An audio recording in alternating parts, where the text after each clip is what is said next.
She had never brought anyone to Clover Street. Not in 11 years of living in Denton, Ohio.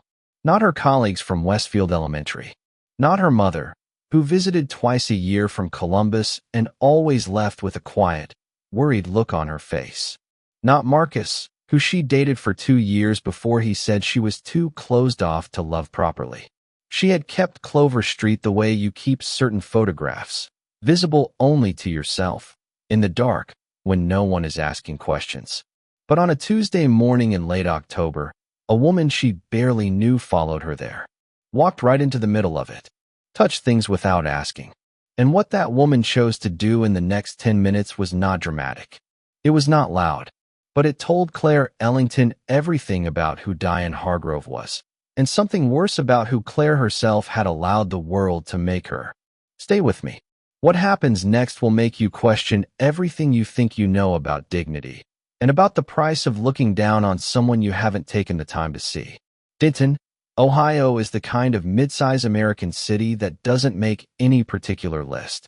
Population just under 90,000. One minor league baseball team, 2 universities, a river that floods every April and gets photographed every April, as if this is news. The downtown has a farmer's market on Saturdays. There are good Thai restaurants and bad traffic and 3 zip codes that quietly contain 3 completely different versions of what it means to live there. Claire Ellington lived in the 45402 zip on the east side, in a row house on Pembroke Avenue that she had painted herself the summer she bought it. She was 34. She taught 5th grade at Westfield Elementary, which sat 5 blocks from the Denton Millbrook Community Center and was flanked on both sides by maple trees that went gold every October like clockwork, like something the city had planned specifically to make the school look good in photographs. Claire had a habit of arriving at school 40 minutes before the first bell, not because she was anxious, because she liked the building when it was quiet, the hallways without noise, the classroom without need. She would set up her lesson plans, brew coffee in the teacher's lounge, and stand at the window that looked out over the maple trees. Just stand there. She had been hurt twice in ways that left marks you couldn't see from the outside. The first time was Michael, 6 years ago. They had been together 3 years when she discovered, slowly and then all at once, that he had been telling his family and friends she was a placeholder. A woman he was with while he figured out what he actually wanted. She had sat in her car in a Kroger parking lot on Smithfield Road for 45 minutes when she finally understood that. Not crying, just sitting, recalibrating. The second time was the job she'd wanted for 10 years, department head at Westfield. She had been passed over for a man who had been teaching for 4 years to her 11. The principal had told her, with a straight face, that she lacked commanding presence. She had thanked him, walked to her car, driven home, and made a decision, quietly, to stop wanting things that required other people to see her correctly. She closed herself off in the way smart people close themselves off, not bitterly, not loudly, but logically. She told herself that solitude was a form of self-respect, that needing less was a kind of strength. And mostly, for most days, she believed it. She was 7 months pregnant when the Tuesday in October happened. The baby's father was her husband, Judge Raymond Ellington, Ray, whom she had married 18 months ago in a ceremony so small that only 12 people attended. Ray was a federal judge for the Southern District of Ohio. He was 51 years old, silver-haired, and quietly regarded by everyone who worked in the Denton courthouse as the most fair and unreadable man they had ever appeared before. He loved Claire in the way certain people love, without announcement, without theater, by simply being present every single time she needed someone to be. Claire had not told her colleagues at Westfield who Ray was. It had never come up in a way that felt natural, and she was not a person who led with information about herself. She wore her wedding ring. She mentioned my husband occasionally. She kept the rest private. This would matter very much in about 400 words. Diane Hargrove had grown up in Denton's 45409 zip code, which meant she had grown up in the Millbrook Hills neighborhood, which meant she had grown up understanding, without anyone ever having to say it directly, that there was a hierarchy to this city and that her family sat comfortably near the top of it. Her father had been a real estate developer. Her mother sat on 3 nonprofit boards and chaired one. Diane had attended a private school, then Ohio University, then married Gerald Hargrove, who managed a private equity fund out of a glass office building on Commerce Street, and came home to their house on Whitmore Drive, a house with a circular driveway, and a landscaper who came Tuesdays. Diane was 41. She was thin in the way that requires maintenance. She wore her dark hair in a blowout that was refreshed every Thursday at a salon called Alara on 5th Street that did not post its prices online. She was not a cruel person by design, but she had lived so long inside a world where her assumptions were rarely corrected that she had come to mistake them for observations. She looked at people and sorted them quickly and moved on. It had never cost her anything. Until Tuesday. The Denton Riverside Farmers Market ran on Saturdays, but on the last Tuesday of each month, a smaller weekday version set up along the Clover Street corridor. 6 or 7 vendors, quieter, mostly regulars. Claire had stopped there on her way into school.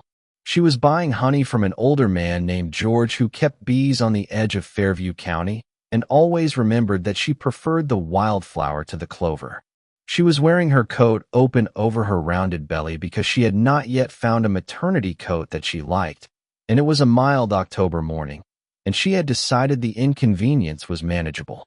She was paying when Diane Hargrove stepped up behind her. Diane was on the phone. She stepped close, too close, in the distracted way of someone who does not register other people as obstacles until contact is made. Her shoulder caught Claire's arm. The small jar of honey wobbled. Claire caught it. "Sorry," Claire said, which was not her fault to say. Diane did not acknowledge it. She was still on the phone, gesturing with one hand, her voice rising slightly. "No, tell them that's not the number we agreed on. Gerald, tell them." Claire stepped slightly to the side to give her room and gather her bag. Diane finally looked up. She looked at Claire, the open coat, the belly, the practical shoes, the tote bag from a teacher's conference, and something moved across her face. Not malice exactly, just assessment. Quick and complete. "Can you move?" Diane said, not to the phone, to Claire. Claire looked at her. "I'm just finishing up. I'm in a hurry." Diane said it the way people say things they believe are self-explanatory, as if her hurry was a condition the world was obligated to accommodate. George the beekeeper went still behind his table. "I'll be one moment," Claire said, and turned back to tuck the honey into her bag with careful hands. What happened next happened quickly. Diane reached out and put her hand on Claire's shoulder, not gently, and said, "I said move." And when Claire turned, startled, Diane's open palm caught the side of her face. It was not a full slap, but it was a slap. The sound of it was small and terrible. George stood up from his stool. 2 vendors down the row looked over. Claire did not stumble. She stood completely still. Her hand went, involuntarily, to her cheek. Then, slowly, to the side of her belly. The market went quiet in the specific way that places go quiet when something has crossed a line that cannot be uncrossed. Diane blinked. For 1/2 second, something crossed her face that looked almost like the beginning of shame. Then it closed. She straightened. "You were in the way," she said, as if this explained anything. She put the phone back to her ear and walked to the next vendor. George came around his table immediately. "Are you all right?" "Claire, are you?" "I'm fine," Claire said. Her voice was even. "I'm fine."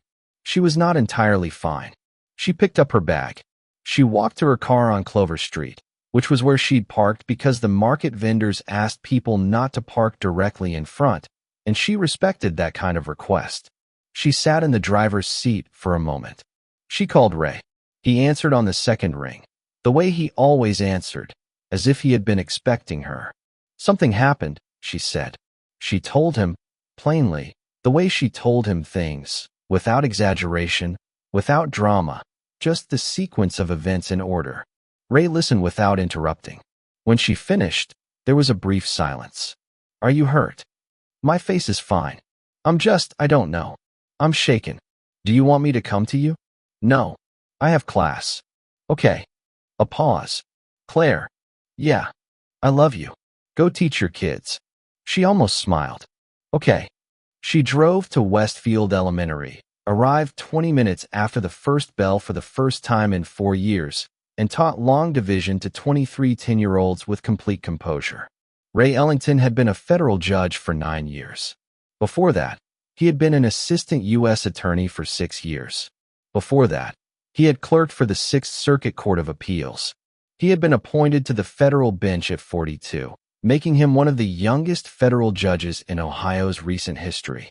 He was known, in the legal community of Denton and well beyond it, for 3 things: his precision, his patience, and his absolute intolerance for the mistreatment of people who could not immediately defend themselves. He was also Gerald Hargrove's judge. Gerald Hargrove's private equity fund had been under federal investigation for 14 months. The case, securities fraud, specifically the misrepresentation of fund performance to investors, had been assigned to Judge Raymond Ellington's courtroom 8 months ago. Gerald's legal team had been navigating this carefully, delicately, trying to reach a resolution that would minimize Gerald's personal exposure. Ray had known who Diane Hargrove was before Tuesday. He had known her name, her connection to the case, her husband's situation. After Tuesday, he knew something else about her entirely. Stop. Right here. Answer this in the comments. Have you ever been in a public place and watched someone treat another person as if they were invisible, as if their discomfort, their space, their basic dignity simply didn't register? What did you do? What do you wish you'd done? I want to know. Now let's keep going. Ray recused himself from Gerald Hargrove's case the following morning. He filed the paperwork personally and submitted a brief explanation. Appropriate, professional, citing a personal conflict of interest that had arisen. He named nothing specific. He transferred the case to Judge Patricia Wu, who was known by everyone in the building as even more thorough than Ray and considerably less patient with creative legal interpretation. The recusal was noticed. Recusals by sitting federal judges always are. Gerald Hargrove's legal team noticed it by noon. Gerald Hargrove called Diane by 12:15. The conversation was not pleasant. Diane called the Westfield Elementary School main office at 2:47 that afternoon. She asked, calmly, to speak with the pregnant teacher who was at the Clover Street Market this morning. The office administrator, a woman named Patricia who had worked at Westfield for 22 years and had seen many things, paused before responding. I'm sorry, I didn't get your name. Diane Hargrove. Another pause. Can I ask what this is regarding? Diane said she needed to speak to the teacher directly. Patricia said she would pass along a message. Diane said that wasn't what she was asking. Patricia said it was what was available. Diane hung up. She drove to Westfield Elementary at 3:15. The school day had just ended. She sat in the parking lot. She watched teachers walk to their cars. She spotted Claire in a gray coat, walking slowly, her bag over one shoulder. Diane got out. Excuse me, she said. Claire turned. She looked at Diane. Her face showed nothing particular. I wanted to. Diane stopped. Started again. My husband told me something today. About who your husband is. Okay, Claire said. I don't think you understand what's at stake for my family right now. Claire looked at her steadily. With respect, Mrs. Hargrove, what's at stake for your family isn't something I had any part in arranging. Ray recused himself because of what I did this morning. Ray makes his own decisions, Claire said. I didn't ask him to do anything. This was true. Claire had not. She had told him what happened. He had listened. The recusal had been his own conclusion, reached through his own reasoning about what a conflict of interest looked like when his pregnant wife had been struck in public by the spouse of a defendant in his courtroom. Diane looked at her. The careful composure on her face was cracking in small places. I'm sorry, she said. The words came out like something that had been waiting behind a door. What I did this morning was, I don't have an explanation for it. I was on the phone and I was irritated and I looked at you and I treated you like you weren't a person. And you were just standing there holding honey. The last part came out strange. Almost sad. Claire was quiet for a moment. The parking lot was emptying around them. A maple tree at the edge of the lot had gone completely gold. I accept that, Claire said finally. Diane nodded. She looked at Claire's face, at the cheek that had reddened that morning, which had faded now, leaving nothing visible. Is the baby okay? Yes, Claire said. She's fine. Diane nodded again. She seemed unsure what to do with her hands. I have to get home, Claire said, not unkindly. Diane stepped back. Claire walked to her car. She drove home to the house on Pembroke Avenue, where Ray was already making dinner. Pasta with the kind of sauce that requires an hour and a half, and which he made once a month because he knew she loved it. And she sat down at the kitchen table and told him about the parking lot conversation, and he listened, as he always listened, with his full attention. You didn't have to talk to her, he said. I know, Claire said. But she came. She got out of the car. That's something. Ray nodded slowly. He turned back to the stove. Is the sauce ready? Claire asked. 10 minutes. Good, she said. I'm hungry. The Hargrove case proceeded before Judge Wu. Gerald Hargrove's legal team spent the next 4 months in significantly less comfortable negotiations than they had anticipated. The outcome was not catastrophic, but it was not lenient either. Gerald received a fine and a structured settlement that required significant personal financial disclosure. The Whitmore Drive house was refinanced. The landscaper came less frequently. Diane resigned from one of her nonprofit boards. She spent more time at home than she had in years. She enrolled, in January, in a volunteer literacy program at the Denton Public Library. She taught reading to adults on Tuesday and Thursday evenings. She was not naturally gifted at it. She worked at it. She got better. She did not seek out Claire again. There was nothing left to say that actions could not say better. What Claire had never told anyone, what she had not even fully told Ray for the first 6 months of their relationship, was that the house on Clover Street had belonged to her grandmother, Estelle Ellington Greer, who had moved to Denton from Alabama in 1959 with $11 and a cardboard suitcase, who had cleaned houses for 23 years, who had bought the Clover Street property in 1974 with money she had saved for 9 years, dollar by dollar, in a coffee tin she kept behind the flower in her kitchen cabinet. The house was empty now, had been empty since Estelle died in 2017. Claire paid the property taxes every year. She visited when she needed to think. She had never been able to decide what to do with it, whether to sell it, restore it, let it go. It sat at the edge of the Clover Street Market corridor, a small white house with a covered porch and a garden that had gone to seed in the years since Estelle stopped tending it. Ray had been to the house once, early in their courtship, before they were married. He had walked through every room without speaking. He had stood in the garden for a long time. He had looked at the coffee tin that Claire kept on the kitchen windowsill, empty now, just the tin, and understood, without asking, that this was not a place for commentary. On a Saturday morning in April, 6 months after the baby was born, Ray drove to Clover Street alone. Claire came home from a walk with the baby to find him gone and a note on the kitchen table that said, "Come when you can." She drove to Clover Street. The garden had been cleared. Not landscaped, cleared. The dead growth cut back, the soil turned, new beds outlined with simple wooden stakes. Ray was kneeling at the far edge of the garden in old jeans, pressing something into the soil with his hands. Claire stood at the garden gate. "What are you planting?" she asked. He looked up. "Wildflowers," he said. "George from the market told me which ones your grandmother used to grow." He knew her, apparently. He said she used to bring him honey from the bees she kept in the back. Claire looked at the garden. She looked at her husband's hands in the soil. Ray. Yeah. She could not find the next sentence. She stood there with the baby on her hip, in the morning light, in her grandmother's garden on Clover Street, and could not find the next sentence. "I know," Ray said quietly.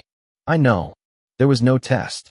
That was the thing Claire would think about later, that Ray had never tested her.